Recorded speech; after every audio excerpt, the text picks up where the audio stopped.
A man found a diamond in the sand. He waited until no one was looking, slipped it secretly into his mouth. Unfortunately, a nearby security guard still spotted him. The guard marched over to him aggressively. Give it to me. The guard shot the worker dead with one bullet. Eddie, standing nearby, was so scared his eyes widened. But soon he faced the same situation. He also found a diamond. It was a raw pink diamond over 100 carats, worth at least $100 million.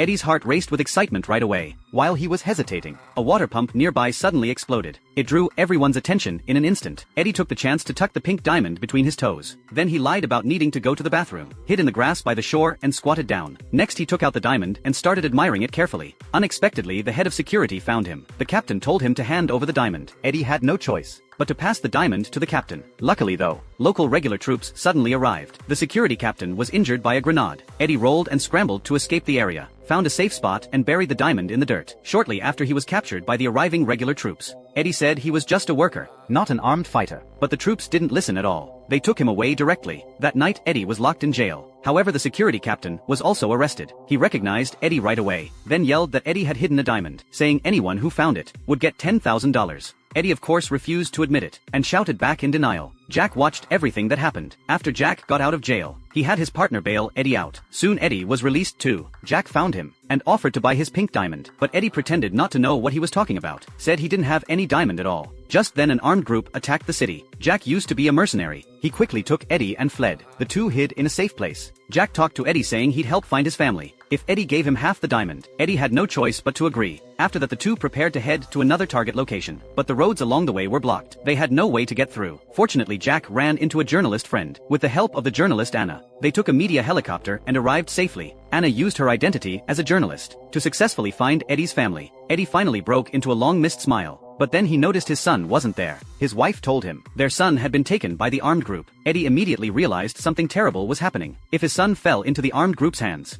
they would train him to be a killing machine. To get his son back, Eddie planned to go back to the war zone, which was exactly what Jack wanted. Because the diamond was hidden in the war zone, the two continued on with the media convoy. They went to a general's base to ask for help. The general told Jack to take him to the diamond, but Jack knew once the general got his hands on it, he himself would no longer be useful. So he planned to team up with Eddie to get the diamond back. After a brief goodbye to Anna, they soon reached the area near the mine. Armed guards were posted inside. Jack prepared to contact the general to launch an airstrike, so he could grab the diamond in the chaos. But Eddie disagreed. He thought his son might be inside, but Jack didn't care. He even gave the coordinates to the general. That night, Eddie disguised himself as a worker and snuck into the mine. Sure enough, he found his captured son, but the son was already under the armed group's control. Not only did he not recognize Eddie, he even pushed him away, letting the armed group capture Eddie. Jack, who was not far away, watched this whole scene. The security captain usetze songs live as leverage, forcing Eddie to find the diamond. Luckily, the general's helicopter